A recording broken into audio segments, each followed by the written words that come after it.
Alright people, so you've probably, seen the live streams, you've probably watched all of the other creators' videos and stuff, so I wanted to take my time to, go over everything that we saw, to digest everything and come up with my own conclusion. Obviously, me and the homies, we all watched the stream together, we kind of gave our thoughts, and then when the stream ended, me, Kabuki, Speedy, we sat in VC for a few hours after that, having a chat about all this stuff. So yeah, gonna bring you my opinion on everything. So if you're watching this, you're probably watching it because you want to hear my opinion, of course.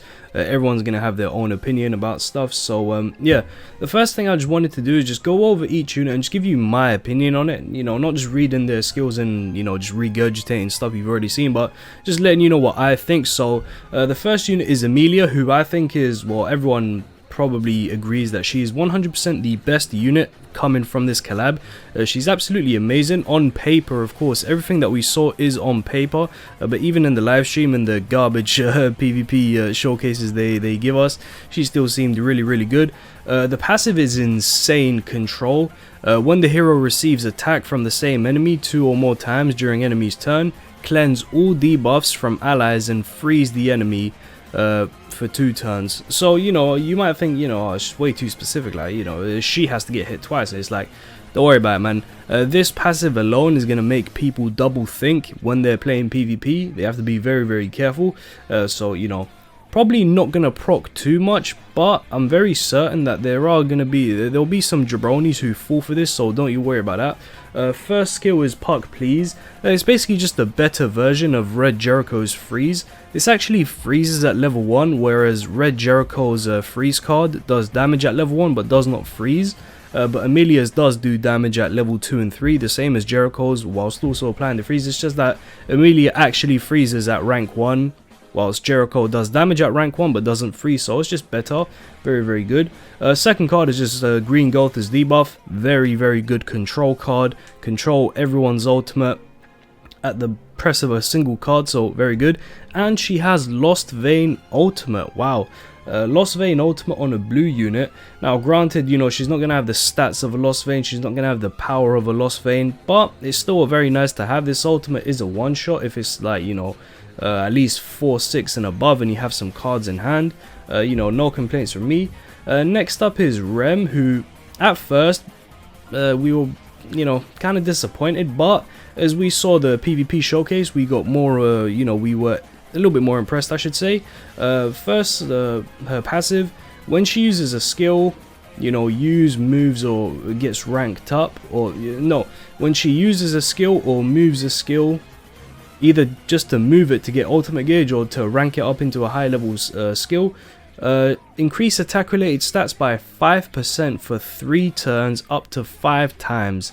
So she gets separate attack related stat buffs. Normally when it comes to buffing stats, it's normally just one buff, but for her passive it does specify their separate buffs, which is very good. Of course, when she has max gauge, she will recover 30% of max HP. 30% of max HP, that's, is basically going to be a full heal, let's be honest now. Unless she's like at 10% HP, she's not going to get a full heal because her HP is going to be so low, but anything between 50% HP and above, she's going to she's going to heal back to full, so no need to worry about that. Amplify single target. Honestly, man, if they gave her Amplify AoE, she'd be broken. She would be a better version of Mai, which I think, let's be real now, it's probably for the better that she didn't have that, because having basically Mai but with a better passive is definitely broken. So yeah, very good. Amplify, she'll be able to do some very good stuff. Second card, they basically upgraded Green Shin's debuff AoE. Inflict damage equal to blah blah blah, decrease ultimate move damage by 50% and restricts ultimate move effects for 2 turns. So she turns off ultimate move effects. What does this mean? This means your Gotha ultimate is not going to reduce gauge, your Escanor ultimate, sorry about the plane flying above, the one Escanor isn't going to double hit on his ultimate, Goddess Liz ultimate isn't going to heal, it's not going to apply the reflect, Sariel's ultimate isn't going to triple the crit chance, Ludo ultimate isn't going to apply the shield, Tamio ultimate is not going to heal, what I mean, it just turns off any effect, which is very good. So this card You're probably not going to see it too often unless you're using her with a Gotha, but still very good. It basically just guarantees that any smart player is not going to use their ultimate until this debuff wears off. And you know, her ultimate is Inflict Shatter, so ignore resistance, AoE, it's pretty good. Next up is Ram, who we do get for free. We get a copy of her for free, which is fantastic because she has an amazing passive.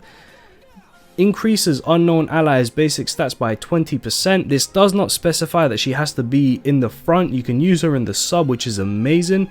She's kind of like Liz, kind of, I guess. First card, cancel stances on one enemy, inflict damage equal to 250%, stun for 2 turns. This is just Liz's card, very overpowered, super cancerous card, no problem there. Second card, you should eat it. I don't know who decided to come up with that. I don't know why you would call it that, but whatever. Rupture AoE, really good. You know, Rupture AoE is a good effect to have. And her ultimate, it's basically Death Piercer's ultimate, which the boys were mocking me when we were doing the live stream when I said this is really good on a unit like her. They were mocking me because they said it doesn't do damage, but decrease attack related stats by 30% for 3 turns, AoE. Your opponent isn't going to be able to do damage to you for the next 3 turns, so to me that is a very good thing. And last but not least, we do have Beatrice, who I think we unanimously said she is easily the worst one. However, after the stream ended, me, Kabuki, and Speedy, we were discussing some things, and even though she's the worst, she's actually very cancerous, bro. Very cancerous unit. Her passive increased the hero's HP related stats by 5% for each unknown ally in the battle. So, you know, if this works as I think it does, it's basically going to be 10% if she's in the front. Kind of like Roxy's. It's not going to apply to whoever's in sub, and it's not going to apply to her, so she's only going to get 10%.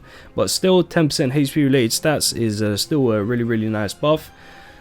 Recovers HP of unknown allies by 60% of the amount the hero recovers when using skills. She's going to heal your allies when she does damage. Because if you read both of her cards, they're both lifesteal cards. This card, by the way, Mana Collection, at rank 2. Rank 2, it still lifesteals 100% of the damage. So whatever you deal at rank 2 or 3, she lifesteals 100% of that, which is insane, because then 60% of that 100% is going to be applied to your allies and they're going to get healed for it. So, you know, if you use like 2 of her cards a turn, you're basically going to full heal your entire team, which is absolutely nuts to think about. Second card is Despair. AoE, you know, if you crit, recover 30% of missing HP, still really good. Remember that we saw in the live stream she has very high crit chance. She crits a ton. The damage isn't all that, but she crits a ton, so you know that's fine. And her ultimate is you know, this ultimate's bad. Melascula has this, and it's really bad. The percentage is really low for a single target ultimate, and lifesteal is just like, you know, like how much more sucky do you want to do, you know? But it is what it is. But yeah, clearly the motive for all of these units is, number one, they're all unknown, which is unfortunate because we really wanted to see an Assault Meliodas buff, but I'm gonna discuss that later on in the video. They're trying their absolute best to push a unknown team meta. They're trying, basically, long story short, they're trying to create a LOLI meta, right? All of these units, I'll say all of them, but they all work really nicely with Merlin, except for what's her face, except for Rem. She doesn't really help Merlin out with much, but all of them actually do provide some kind of substance to Merlin. Ram buffs Merlin's stats. Beatrice can help Merlin lifesteal, because remember, Merlin is very you know, she really does need to keep her health high because of her passive. You know, the higher health she has, the more attack related stats she has, so very important for Merlin to stay high HP so she gets that stronger attack related stat buff. Beatrice is going to help Merlin stay topped up. And then of course we have Emilia, who, to be fair, doesn't really do much. She just has I mean, she does quite a lot, gauge control and freeze, which can be very good to you know, protect your Merlin from enemy Lizzes. I don't think it should matter too much about the one Escanor, because Merlin absolutely destroys the one Escanor. So, you know, I think genuinely Global probably isn't going to buy into this, but I think JP players are definitely going to buy into this.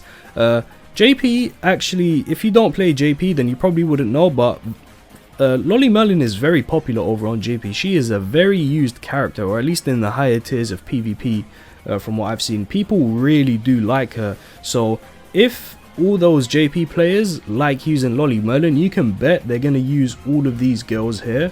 And I'm very certain JP, even if it's for a short period, they're going to have a LOLI meta, right? Because the teams that you're able to build with these, obviously I'm not going to go into too much detail, because obviously, you know, we want to do showcases and stuff like that. But yeah, man, the teams you'll be able to build with LOLI Merlin and these lolis here are going to be insane, man. So yeah, very excited for that. I don't think Global is going to buy into this personally. I don't know, maybe the ReZero simps buy into it, but I don't think Global is going to buy into LOLI Merlin. And if they don't buy into LOLI Merlin, I don't think they're going to buy into these ReZero units. So, you know, but that's just the differences in, you know, culture, I guess. Because, you know, the Japanese players do love their lolis.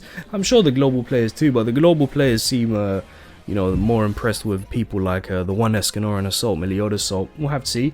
But yeah. The biggest shortcoming with this update is honestly the banner, which I don't know if I have it somewhere. But basically the banner is absolutely terrible. The banner for this is so bad. It's literally these four 0.25% rate, and the unfeatured pool is like absolute garbage. It's very bad. Also, quick plug, do follow me on Twitter. I do post quite a lot of stuff over here. I do give my opinion, so do follow me on Twitter if you want to stay up to date with my thoughts and stuff. But yeah, the banner is absolute garbage. However, don't worry, because they have given the craziest store I've ever seen for any update in this game, and I've played JP and Global since day one. I've played this game almost 2 years.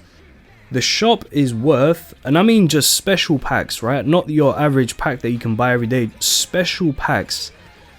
$1,400 worth of special packs to get a GSSR ticket for one of the lolis, to get 8 UR outfits, 2 for each loli, 180 cosmetic materials of each type, so you know, for the headpiece, for the weapon, and for the outfit, 465 tickets to summon on the banner with, so basically 46 multis, and then you get an extra multi for free, so 47 multis, and 3,025 gems. Now, for 90% of the player base, this doesn't really matter because you're not going to spend 1,400 on this update, but it's just a nice little thing for all the whales.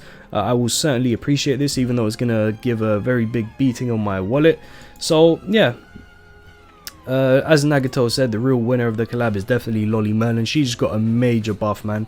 Very big buff for her. So now I'm just even more inclined to definitely max her out on global. I definitely do want a piece of that pie. And that's pretty much it in terms of my thoughts. The one last thing that I did have to say is just something to note. Global did this, right? They went from KOF into Goddess Liz, and I think the exact same thing is going to happen on JP. I think Assault Meliodas didn't get a buff with this batch because he's going to get a buff next update. Next big banner JP gets, and you can mark my words, JP is going to get a Holy War Festival Zeldris. That's going to be Assault Meliodas' buff. And since JP and Global are pretty much almost wrapped up, you know, we're literally about, give or take, 5 weeks behind JP. We did the maths. We are pretty much 5 weeks behind. Global's gonna get Valenti next week, and then the week after Valenti, the break week, the week where we don't get a banner, we're gonna get the free Denzel banner, because of course it's a free banner. They can do that. That's fine. You can't summon on that banner. And then after Denzel's free banner, we're gonna get LOLI Merlin. And then a week after LOLI Merlin, we get a break. It can be whatever, you know, no banner, maybe just a few updates. And then after LOLI Merlin, I do suspect we're going to get the ReZero collab. So I would say this collab is 5 weeks away on global. So next week, Valenti. Second week, Denzel. Third week, LOLI Merlin. Fourth week, we get a break of literally whatever the hell they want to do, and then 5th week we get the ReZero collab. So yeah, Also, I think if you're free to play, probably a good idea to just skip all of this. Like, just skip all of this. Get your copy of Assault Meliodas if you haven't already. I promise you're going to regret if you didn't. I promise you will regret not getting that copy of Assault Meliodas. Super friendly, free-to-play unit. His team is absolutely fine going second. Please get your copy of Assault Meliodas before his banner leaves. So yeah, that was literally just the last thing I wanted to talk about. The only reason why Assault Meliodas didn't get a buff is because he's going to get a buff after this collab ends with his very own brother, Festival Zeldris. Mark my words, man. Trust me, when it happens, don't be surprised. I told you first. Your boy Shogun said Holy War Festival Zeldris to buff Assault Meliodas, and if we're lucky, JP goes back on schedule. JP usually releases double unit banners, and they stopped doing that for a while now because Global's been trying to catch up. But as I already said, since Global has pretty much caught up, we're just about a month behind, which they kind of alluded to in the Korean patch notes. They did basically say they want to keep Global behind just a little bit, which is very good news for us. We don't want to be ahead. We don't want to be there at the same time. We want to be behind. We want to see everything that's going on. So yeah, if they do release a Festival Zeldris, don't be surprised if he comes with someone else. If he comes with the Demon Cusack or the Demon Chandler. Probably Chandler first. We haven't seen much of Cusack in the story yet, so yeah, that's my thoughts though. If you're free to play, don't pay attention to any of this stuff. I know it's a collab, I know they're exclusive units, but honestly, man, the banner is so bad. I can't recommend you summon for it. Also for the global players, Mark II Valenti's banner is so bad. Denzel's banner is free, so you don't have to worry about that. LOLI Merlin's banner isn't that great either, so you know, I don't think you should stick your finger in those pies. But yeah, guys, that will be it. Just my full collective thoughts on all the my collective thoughts on all of this. Hope you enjoyed hearing my opinion. Yeah, just took my time to think all of this through, and yeah, hope you enjoyed it. If you did enjoy it, do leave a like on the video. Subscribe to my channel if you are new. We are going to be doing a ton of showcases tomorrow when this update comes out. Believe me, we've got a lot of things planned for that. And yeah, stay tuned for the showcases tomorrow. Tell me why are we so blind to see?